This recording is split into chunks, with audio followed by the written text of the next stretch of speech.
নমস্কার বন্ধুরা, গোপাল ভাঁড়ের গল্প চ্যানেলে আপনাদের স্বাগত। আমি প্রমীলা চলে এসেছি আপনাদের জন্য গোপাল ভাঁড়ের আজ একটি নতুন গল্প নিয়ে। গল্পটির নাম লুকোচুরি খেলা। তাহলে চলুন শুরু করি আজকের গল্প।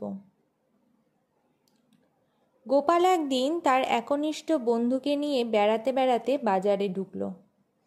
কয়েক পা এগিয়েই তার এক ময়রার দোকানের সামনে গিয়ে দাঁড়িয়ে পড়ল। গোপাল বা তার বন্ধু কারো পকেটেই টাকা পয়সা নেই, কিন্তু ময়রার আলমারিতে থালায় থালায় নানা উপাদেয় সব মিষ্টি সাজানো রয়েছে। তারা অপলক চোখে সেগুলোর দিকে তাকিয়ে রইল।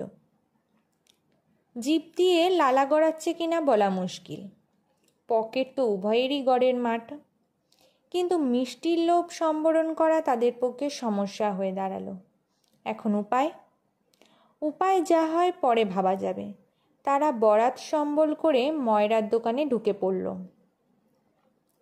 পকেট ফাঁকা রইলই বা। গোপাল আর তার বন্ধু উভয়ের পোশাক পরিচ্ছদ রীতিমতো ক্রেতা দুরস্ত। নেক নজরে দেখলেই মনে হবে কোনো রাজবাদশাহের উচ্চপদস্থ কর্মচারী। দোকানে একটি বেঞ্চে বসে দেয়ালে হেলান দিয়ে ময়রা তন্দ্রাচ্ছন্ন অবস্থায় রয়েছে। তখন ভর দুপুর। ময়রা ছাড়া দোকানে কেউই নেই, পথেও লোক চলাচল নেই বললেই চলে। দোকানে ঢোকার মুখে গোপাল তার বন্ধুর সঙ্গে ফিসফিস করে কি যেন সলা পরামর্শ করে নিল। দোকানে মেঝেতে পা দিতেই চপ্পলের শব্দে ময়রা তন্দ্রা টুটে গেল। সে হুড়মুড় করে উঠে তাদের অভ্যর্থনা করে বসালো। এমন ক্রেতা দুরস্ত খদ্দের দেখলে খাতির টাতির তো একটু করতেই হয়। তারা উভয়ে বেঞ্চে গ্যাট হয়ে বসল। ময়রা তাদের ফরমাস মতো মন্ডা মিঠাই রেকাবিতে সাজিয়ে হাতে তুলে দিল। তারাও তৃপ্তির সঙ্গে পেট পুড়ে মন্ডা মিঠাই খেল। রেকাবি রেখে হাত মুখ ধুয়ে গোপাল ময়রাকে বলল, কই হে, তোমার মিঠাইয়ের দাম কত হলো, নিয়ে যাও। গোপালের বন্ধুটির সঙ্গে সঙ্গে তড়পে উঠল। এ তোমার কেমন ভদ্রতা শুনি? আমি তোমাকে নিমন্ত্রণ করে নিয়ে এলাম মিঠাই খাওয়াবো বলে, আর তুমি কি না পকেটে হাত ঢোকাচ্ছ? ময়রাকে বলছো দাম নিয়ে যাবার জন্য? না, এ কিছুতেই হতে পারে না। ময়রা ভাই, খবরদার, ওর কাছ থেকে দাম নেবে না। আমার কাছে এসো, দাম আমিই দেব। কথা বলতে বলতে সে পাঞ্জাবির পকেটে হাত ঢোকালো। গোপাল প্রায় হামাগুড়ি দিয়ে বন্ধুটির হাত চেপে ধরে বলে উঠল, এ কি হচ্ছে শুনি? তোমার কাণ্ড দেখে অবাক হচ্ছি ভাই। তোমাকে দুটো মিঠাই খাওয়াবো বলে ডেকে নিয়ে এলাম, তুমি কেন দাম দিতে যাবে? আমি বা কেন তোমাকে দাম দিতে দেব? ময়রা ভাই, ওর কথায় একদম কান দিও না। আমার কাছে এসো, দাম নিয়ে যাও। ভালো হবে না বলে দিচ্ছি। তোমার দাম দেওয়ার অর্থই হচ্ছে আমাকে উপযাচক হয়ে অপমান করা। এখনো বলছি, পকেট থেকে হাত তোলো, মিঠাইয়ের দাম আমিই দেব। মামদাবাজি পেয়েছো নাকি হে?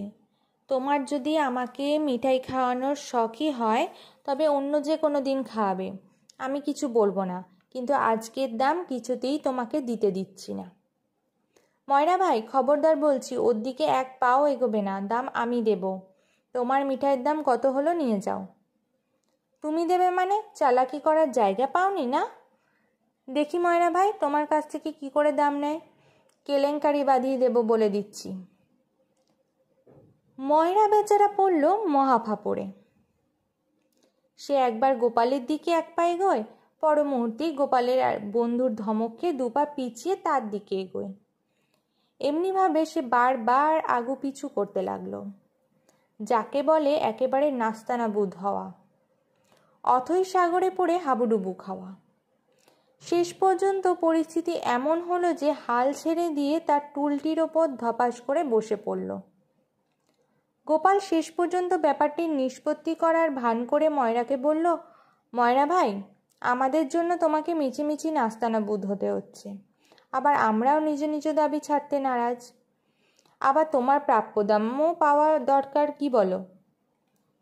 ময়রা কিংকর্তব্য বিমূঢ় অবস্থায় অসহায় দৃষ্টি মেলে ফ্যালফ্যাল করে গোপালের মুখের দিকে নীরবে তাকিয়ে রইল। গোপাল বলে চলল, ময়রা ভাই, আমাদের অদ্ভুত বিবাদের নিষ্পত্তি একমাত্র তুমিই করতে পারো। আমাদের হয়ে তোমাকে একটু কষ্ট করতে হবে, এই যা। একটি কাজ করছি, তোমার কাঁধের ওই গামছাটি দিয়ে তোমার চোখ দুটো বেঁধে দিচ্ছি। তুমি চোখ বাঁধা অবস্থায় আমাদের দুজনের মধ্যে যাকে ধরবে সেই তোমার মিঠাইয়ের দাম মেটাবার সৌভাগ্য লাভ করবে।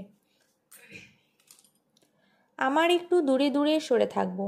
কি ভাই, আপত্তি আছে? ময়রা বেচারা এক কথাতেই রাজি হয়ে গেল।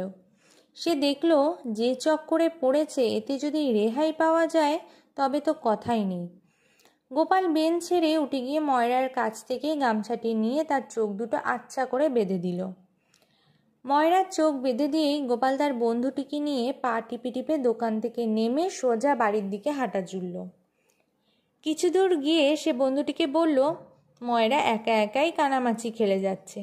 যখন আসল রহস্যটি ফাঁস হবে তার আগেই আমরা নিরাপদ আশ্রয়ে পৌঁছে যাব।